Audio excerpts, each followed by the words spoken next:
Break के बाद स्वागत है आपका। इस वक्त एक और बड़ी खबर आपको बता दें, आम आदमी पार्टी के सांसद भगवंत मान के खिलाफ फतेहगढ़ साहिब में केस दर्ज हुआ है। बस्सी पठाना थाने में मान के खिलाफ 11 धाराओं में केस दर्ज किया गया है। आपको बता दें कि गुरुवार को मान ने फतेहगढ़ साहिब में एक रैली के दौरान मीडिया से बदसलूकी की थी। इसी मामले में फतेहगढ़ साहिब में उनके खिलाफ मामला दर्ज करवाया गया है। 11 धाराओं में मान के खिलाफ मामला दर्ज हुआ है। दरअसल उन्होंने जब मीडिया वालों से बदसलूकी की थी उसके बाद काफी प्रोवोकिंग था और जो वहां पे कार्यकर्ता थे वो भी मीडिया वालों से उलझ पड़े थे।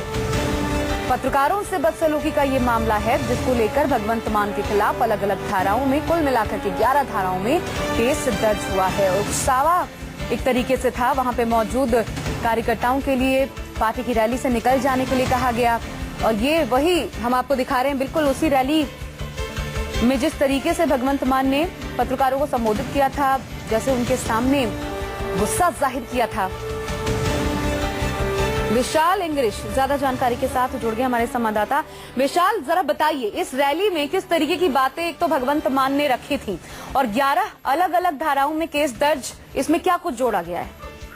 बिल्कुल ही जिस तरह से भगवंत मान काफी लेट आए तो जर्नलिस्टों से उनसे पूछा था कि आप लेट को आए तो एकदम ही तैश में आ गए और तैश में आने के बाद उन्होंने उनको काफी खरी खोटी भी सुनाई और स्टेज पर जाकर लोगों को प्रवोक करना उनके खिलाफ शुरू कर दिया और इसके बाद लोगों ने हूटिंग शुरू कर दी। जर्नलिस्टों के कैमरे पकड़ लिए गए, उनको दौड़ाया गया और इसके बाद ही कल परसों जर्नलिस्टों ने वहां पर काफी रोष प्रदर्शन भी किया था और पंजाब में जगह जगह जो जर्नलिस्ट प्रेस क्लब्स हैं उन्होंने भी भगवंत मान का बाइकाट कर दिया था और इसी का प्रेशर था कि कल जर्नलिस्टों ने एक एप्लीकेशन दे दी थी भगवंत मान के खिलाफ एसएसपी फतेहगढ़ साहब को। तो आज ही जो मामला दर्ज कर लिया गया है वो 323।